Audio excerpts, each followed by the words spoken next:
are now part of the GBC editorial team. Yeah, yes, major. I've enjoyed being here every week, and well, like I say, now part of the news team. So now be able to work actively at seeking out these stories that I love. This is Gibraltar.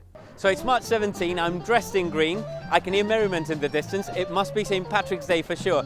We've gone from the blustery and muggy weather of the eastern side to the hot and sticky down here. It was the need to quarry for stone for the expansion of the harbour at the turn of the 19th century that led to the creation of one of Gibraltar's most iconic and best loved spots. Today we've come down to this beach to see how much of an impact the place has had in the creation of a people, Los Caleteños. GBC managed to capture 2 individuals who run onto the beach loaded with rucksacks, allegedly carrying tobacco. Romans might be famous for their roads, with some still in use 2,000 years after they were built, but Gibraltarians can take credit for one similar useful invention, the caminitos on the beach. Sandy Bay was recently regenerated with sands brought in from the Sahara, and in that being granted a new lease of life. Today, the water looks and smells all right. It might stand a little over 2 meters tall, but these gates, these bars, once tall through the very heart of Gibraltar. For 13 long years, they divided families. For 13 long years, they caused a lot of grief. That the demonstration has been cancelled at 10 minutes past 5, claiming that Spanish fishermen have turned to sea because of the good fishing weather this afternoon. At 6 o'clock this afternoon on the Spanish side of the border, we find about 50, 60 people have gathered here, all calling for justice. According to statistics, a third of the business community in Gibraltar relies on a moped to get to work. I'm a Gibraltarian boy through and through. I'm going to try them in Tejas, man. This being, importantly, the last national day before Brexit. Theresa May has triggered Article 50. Good evening, Gibraltar. It's coming up to 7:15 in the UK, and we're coming to you live from the Lighthouse, Pool's Cultural Centre, where ballot boxes already arrived a while ago. But people are trying to move away. Kenneth, familiar face, you're not going to run off, you can't.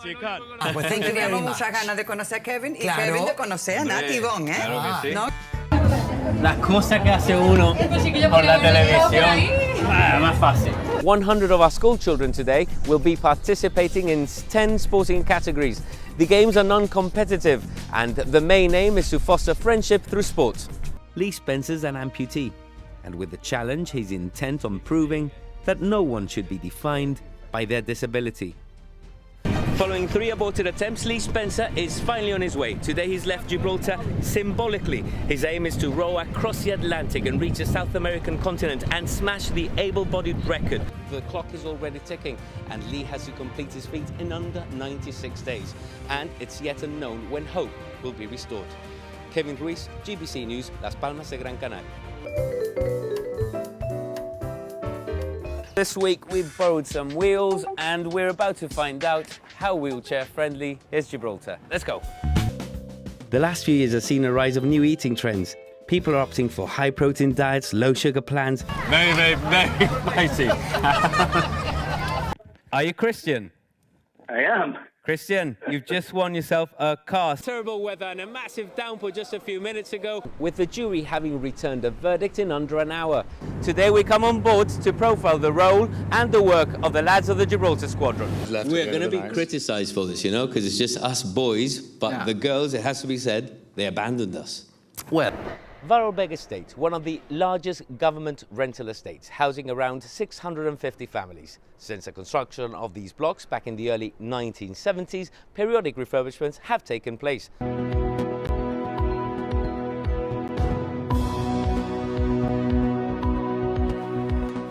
Tonight's top stories. My favourite place in the world, Gibraltar's main street, packed with life, filled to the brim with people stories. Aquí siempre han pasado gente que son muy community oriented. It is a community broadcaster, community station. Sí, como tú, ¿no? Me gusta pensar de que I aspire to be como tú algún día. Todavía no llego a los suelos a los pies. And programs that now form part of a collective community memory. It also pays tribute to all of you, our viewers, for allowing us the privilege of coming into your homes. It's a very good night, and it's back to Broadcasting House.